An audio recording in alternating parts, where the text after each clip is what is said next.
My name is Amalia Mesa-Bains, and I live in a small mission town called San Juan Bautista up on Fremont's Peak. I knew when I was probably about 5. I think you know because people respond to you in a certain way. And also I'm third generation artist in my family, so I think they were waiting. And yes, from very, very young, I knew I had an aptitude, and then I began to realize it was a thing you could be, an artist. I had a lot of trouble in high school because I couldn't follow the drawing rules. I had a drawing teacher who believed in certain ways in which you would draw, and when I would draw things that weren't the assignment, he would come over with a black pen and draw over them. And I found it so offensive that I got up and walked out of the classroom. My family thought I was studying commercial art because that was a vehicle at that time. This is the 60s. But really, I enrolled in the painting classes, but I never told them. And I tried commercial art, but I was too messy. And he said to me, he liked me, and he said, you know, I think you have too much imagination and you might want to go to the painting school. So I switched to painting and never told anybody. And when I graduated, my mother said, this is painting. And I said, yes, I'm going to be a painter, which of course was ridiculous. I wasn't a good painter. But I did luck out because at that time in San Jose State in the 60s, there was something called new media materials. And so I started doing metal flake painting, airbrush paint, you know, with a big gun and all of that, because I grew up around car art. So to me, it was very natural, these sort of three-dimensional paintings that I built structures onto. And then I got an award in the Phelan Awards in San Francisco, and my piece was in a show at one of the museums. And that was another verification, because I think you look for those along the way.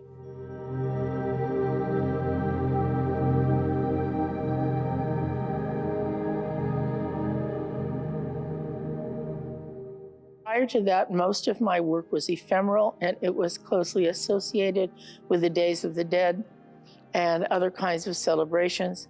It was very much done within the context of a community that I belonged to. My work sort of began to cross into mainstream around the 80s. And at that point, I had to make a decision because the early works were part of a perception that we had of what we call anti-elite, that the museum world was an elite place that had no recognition for us, had no understanding of us, and had no place for us. So we built our own institutions. So I'm in the generation beginning in the late 60s and going through to maybe the early 80s where all our institutions were built. So it was really hard for me to make a decision to show outside of my community because that's how I saw my art. But once I did, then there was kind of this sense of, I have to make a decision now. Will I begin to exhibit in mainstream? And if I do, what does that mean? Because my works were sometimes referred to as altars. But once I went into museums, they couldn't really be altars anymore because I couldn't use candles. I couldn't use pan dulce. I couldn't use fresh flowers. And I sincerely believe that the spiritual implications of it, the philosophy of it would be lost because how would these people even understand or know what I meant? So I began to call them altar installations. And it's when I crossed over into those larger institutions that I began to see my work differently. And I was labeled very soon after as an installation artist. And I use the term, but I'd never, ever gone to school for that. So my whole process and technique are pretty much self-driven. I kind of invent what I need. And I began doing installations really out of the notion of the home altar, the ofrenda for the dead, and I began extrapolating them. And the very first one, of course, is Dolores del Rio, where I took the home altar and I turned it into a woman's vanity. Now, I didn't see myself as a feminist because I thought that was part of a white world that I was not part of at that time.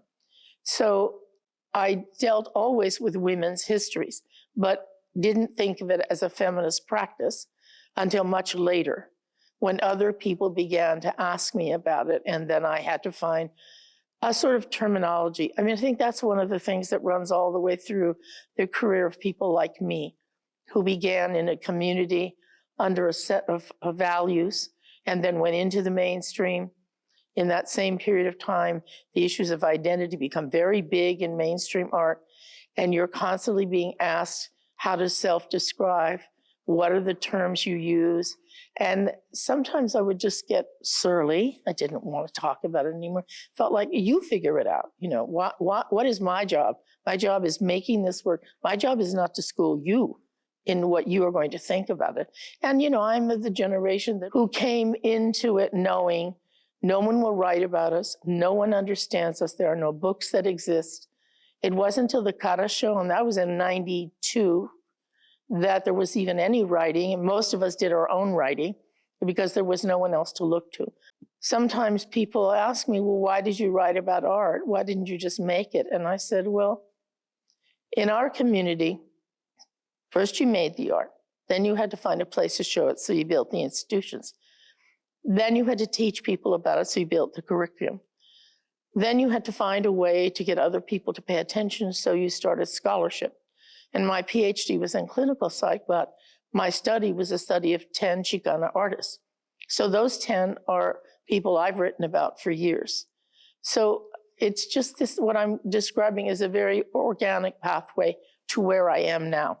And sometimes I find it not amusing, but odd that after so many years of this work, that I'm here, that major institutions are interested in buying the work, and I'm thinking, really?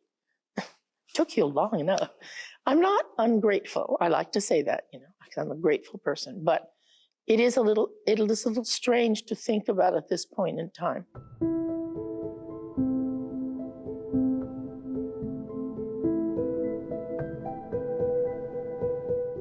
Seashells, glass bottles, milagros. I just accumulate things, and then I'm sort of driven by whatever question I'm asking and whatever theme I'm pursuing.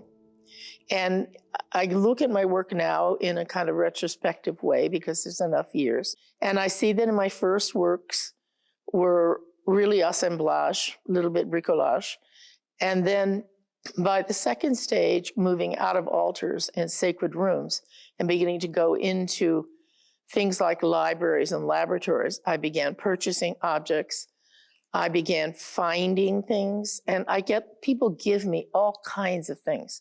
I continued to do the work in that way until I would say around '93. I was doing the Holy Communion piece at the Whitney, and I went there early, about a month before, sort of just out looking and scavenging. And I went to the Bowery, and that was the days before Bowery was so she as it is now. And there were big outdoor furniture stores. And so I bought the dresser there. It was dark cherry wood, but I painted it white. And I would find things and go work in the actual gallery of the Little Whitney and do very site-specific works. But even with that work, I was still using a kind of ephemeral tradition. And then one of the students, because I always work with student groups wherever I go, he said to me, his family, they're all Latin American students. And he asked me how long the show would be up. And I said, well, it's up for a couple of months. And then after that, where will I go to see it? And I said, well, it won't be. And then he didn't quite understand what I meant. And my Spanish isn't great, but I tried to explain to him about the ephemeral. And he just was very puzzled, and he said to me, but don't you see, if it doesn't last, my mother can't come for another almost 6 months or a year. She won't be able to see it. You have to make things that last so people can see them whenever they want to. And I had not really considered it, but that coupled with my growing anxiety about my health and my existence, I then started making more permanent pieces. So a lot of the work in here comes from around late 80s until present time. And I took up the printmaking actually as a document. I had no record. Many of the early works were not even photographed. So a lot of the work in here comes from around late 80s until present time. And I took up the printmaking actually as a document. I had no record. Many of the early works were not even photographed. I began to think not of legacy, but just a record, that if I didn't survive past the period of time they were talking about, how would people know I had been here? And about the same time, my husband, Richard, who was very involved with technology at the time, discovered all the new digital printing. Now, it wasn't ideal because those inks weren't color fast, they didn't last. But it gave me a chance to begin to think about having the ability to scan images and put together almost like a collage what I wanted. Gave me a chance to start the print. So a lot of the prints in here, some began as far back as 1990, and they had to be redone, of course, later with better inks.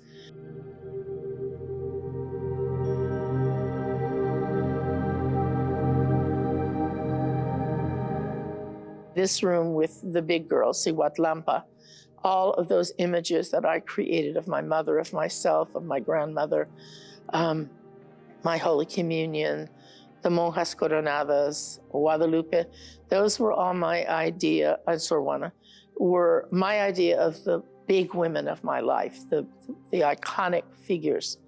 And so they stand as a sort of document for understanding the context of the installation.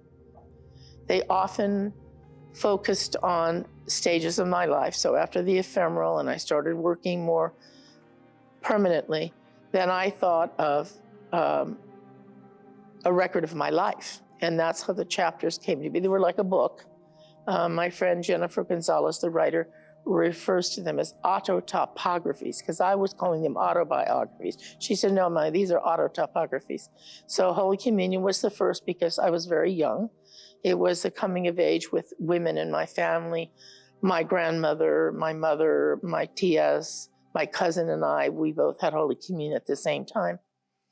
And then the next one came a few years later, and I had gone to Istanbul for the biennial. And that's a whole other story. The US disavowed us at the last minute, and we were the only non-country group. And we were all Chicanos and Native Americans. We said, well, this sort of makes sense. I mean, did we ever have a country? Well, so we got through it. But in that period of time, I did get to go to the harem. And the harem set me thinking about women's societies. And I'm very close with the comadres of my generation.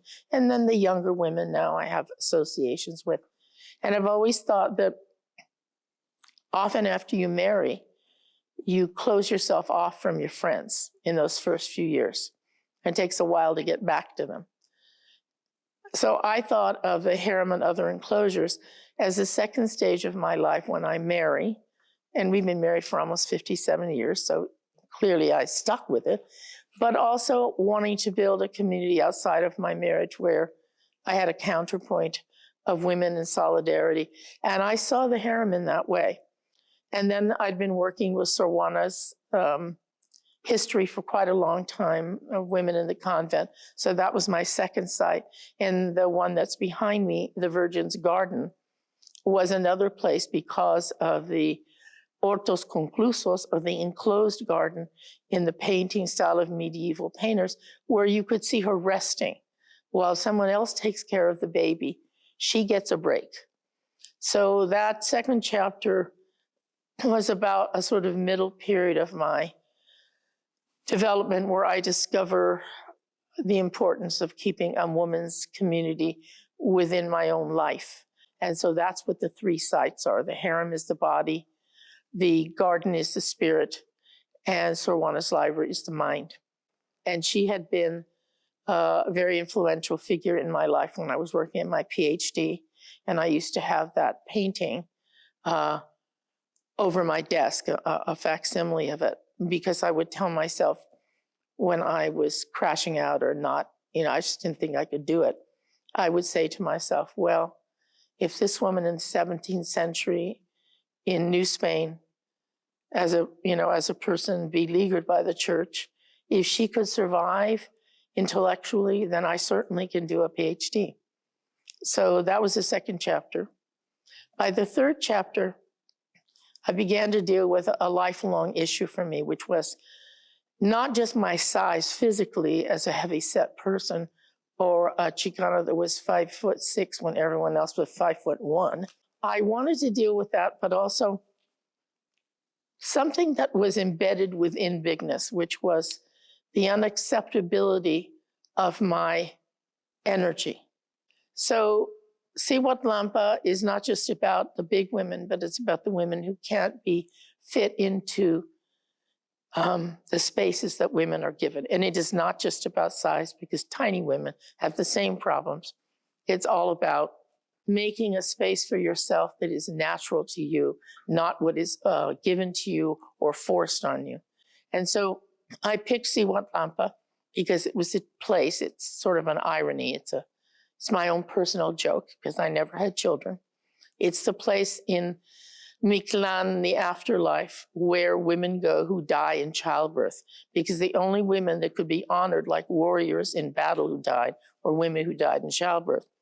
Well, almost all the women in my cohort, born in the 40s, did not have children.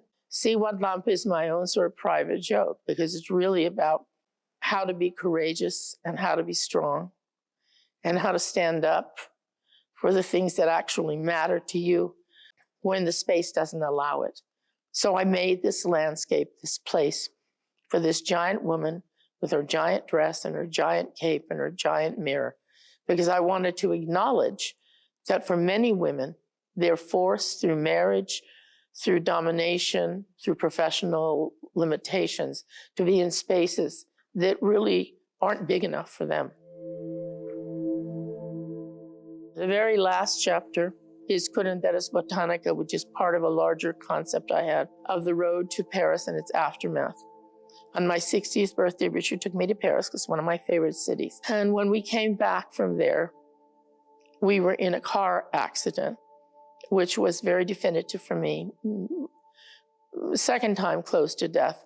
So I broke my neck, my arm, my leg, and the C1 break was the most formidable. It meant that I had to be in a neck brace and all kinds of other restrictive devices for 1 year, then 2 years, and then 3 years. In that period of time,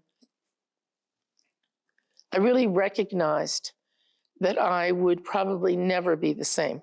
Not because of the limitations, although I've come to live with that, but because of the trauma itself. It was a rollover. My side of the car crushed in. He was hurt, but I was trapped in the car.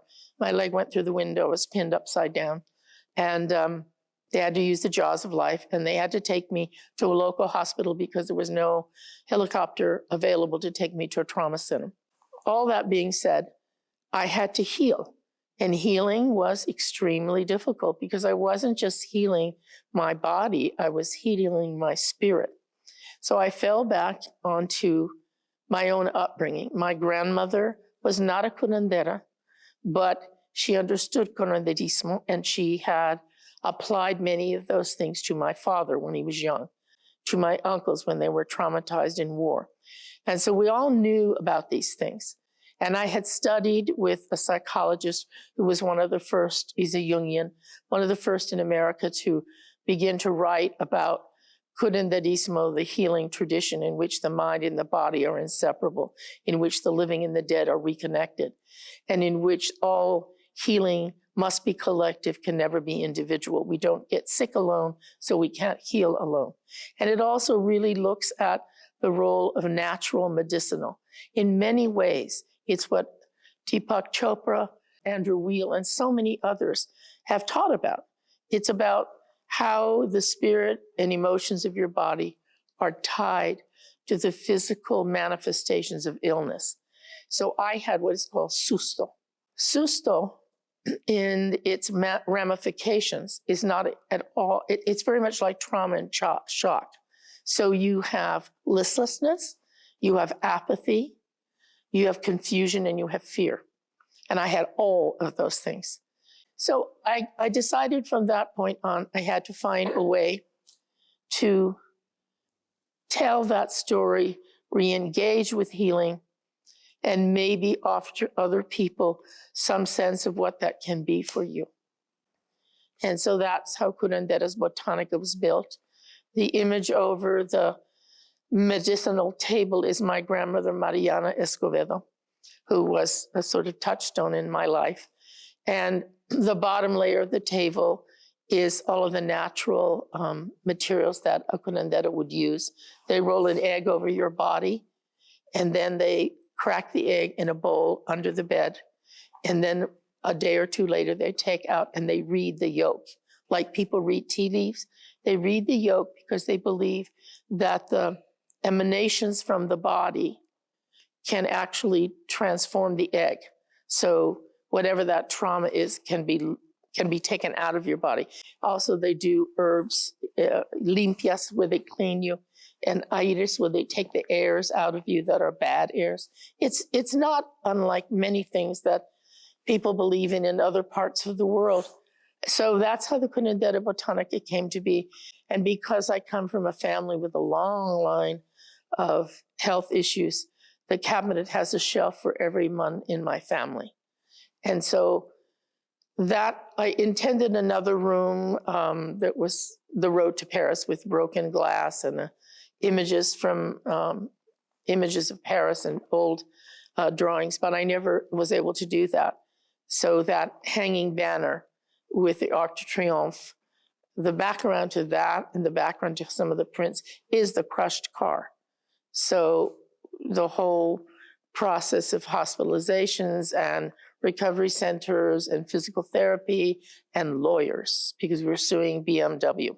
And so we had to document everything, and that's pretty much how that came about. Those images are very useful to me because the crushed car is an abstraction. It's a beautiful image if I take it away from what it was. So those are the chapters.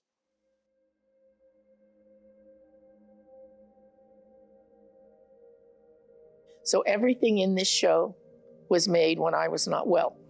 And they are, for me, markers of my survival. They're markers of my path. And they are part of what all artists do when they transform the everyday world they live in into something that they could or should or would be, what they want. And so these pieces are still a bit of a revelation. I find things that I'd forgotten about. And of course, they change. The river piece, when I did it in Berkeley, somehow we lost track of the original glass rocks in the river. They just disappeared out of their crate. Nobody knows where they went to. So my friend Viva Paredes blew me a whole new set of rocks. And I remembered some of the names because they're all etched with names of the people who made the first crossing from Mexico into the US, and then later it became from Puerto Rico into the US, and then later it was people coming from Europe into the US. Friends would ask me, can you put my family in? So they're all etched. Richard and I etched them with a Dremel. And so that's a whole new set of names, plus some of the old names. So that piece changed for me in the emotion of what it could be. And all of these pieces are reassembled differently. I mean, we're here as close as it was to Bamfa. And I'm really impressed because I just didn't think anybody would be able to do it. We spent a month living in a hotel in Berkeley while we oversaw it. And, you know, I don't go up on the cherry picker anymore. I don't crawl around on my knees. It's like, I can't do those things.